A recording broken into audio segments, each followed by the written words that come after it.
दोस्तों आज की इस वीडियो में हम ब्लैक होल और जहन्नुम के बारे में बात करेंगे।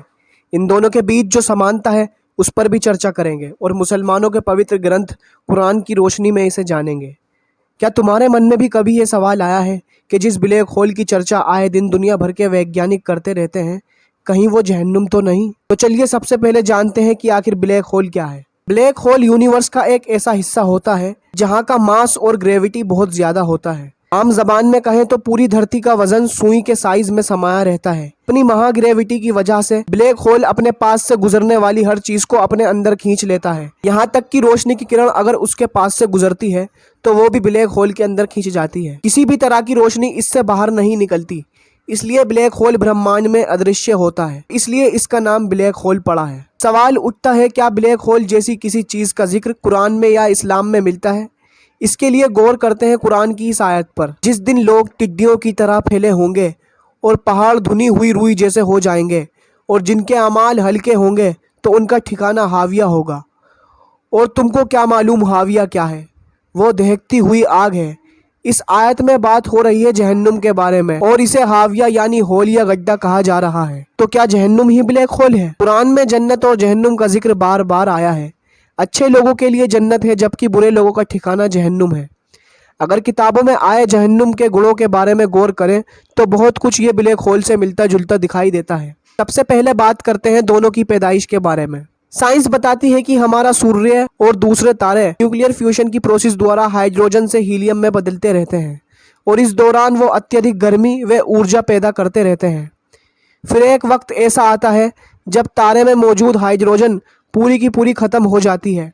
इस बीच तारे का टेम्परेचर बढ़ता रहता है और साथ में उसकी ग्रेविटी भी। इसलिए हाइड्रोजन खत्म होने के बाद भी तारे में न्यूक्लियर फ्यूजन की प्रक्रिया रुकती नहीं, बल्कि अब इस प्रोसेस के जरिए हीलियम एटम आपस में जुड़कर ऑक्सीजन, फिर ऑक्सीजन एटम जुड़कर सिलिकॉन और सिलिकॉन एटम आयरन में बदलने लगते हैं। ये भारी तत्व अपनी ग्रेविटी की वजह से तारे के सेंटर की तरफ बढ़ते जाते हैं और तारा सिकुड़ता जाता है, यानी उसकी डेंसिटी बढ़ती जाती है। ये प्रक्रिया तब तक होती रहती है जब तक पूरे का पूरा मटेरियल आयरन में नहीं बदल जाता।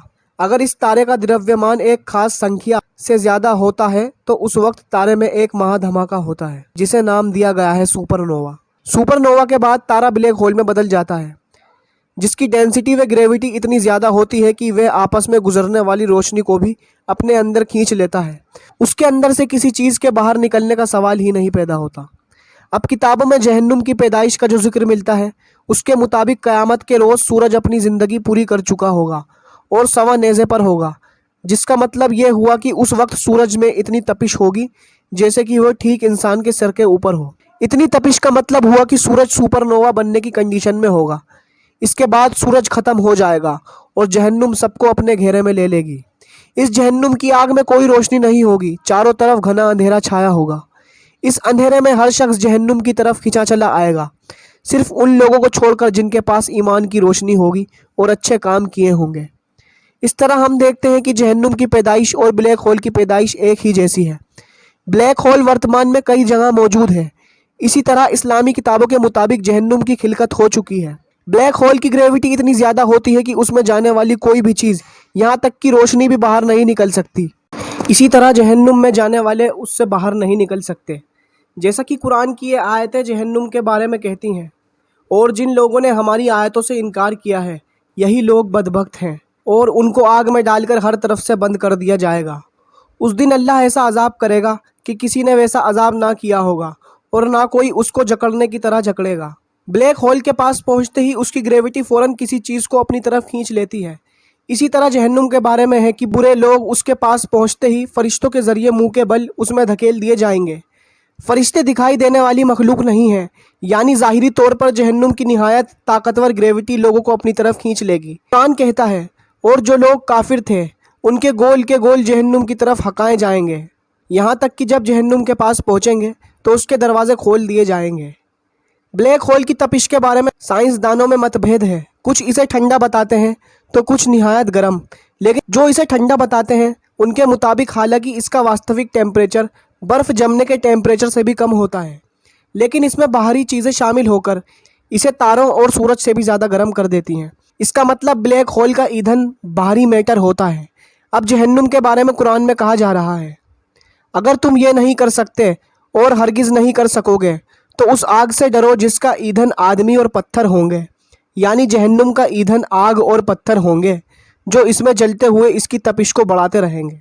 ब्लैक होल में चीज़ों के समाने की कोई लिमिट नहीं होती, इसी तरह जहन्नुम के भी भरने की कोई हद नहीं। उस दिन हम दोज़ख से पूछेंगे क्या तू भर चुकी है, वो कहेगी क्या और भी है। जहन्नुम के बारे में जिक्र है, उसकी खिलकत में पहले उसका रंग लाल था, फिर सफ़ेद हुआ और आखिर में काला हो गया, यानी जहन्नुम की आग काले रंग की है। यहाँ कोई रोशनी नहीं है और पूरी तरह अंधेरा है, ठीक ब्लैक होल की तरह। ब्लैक होल गामा रेडिएशन का उत्सर्जन करते हैं जो जिस्म के लिए घातक होती है। इस बात की संभावना है कि यहाँ अल्फ़ा और बीटा का भी उत्सर्जन हो रहा है जो जिस्म पर फफोले डाल देते हैं।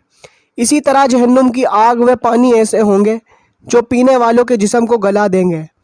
उनके जिस्म पर ज़ख्म होंगे और उन ज़ख्मों से फूटता हुआ मवाद ही जहन्नुम वासियों का भोजन होगा। हदीसों में आया है कि जहन्नुम में वक्त के गुजरने की रफ्तार ज़मीन से कम होगी।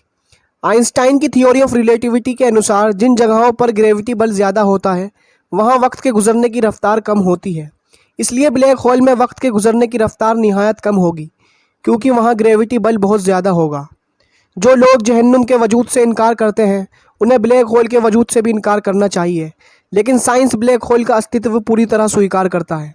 तो चलिए दोस्तों, आज की इस वीडियो को हम यहीं ख़त्म करते हैं और आशा करते हैं आज की ये वीडियो आपको पसंद आई होगी।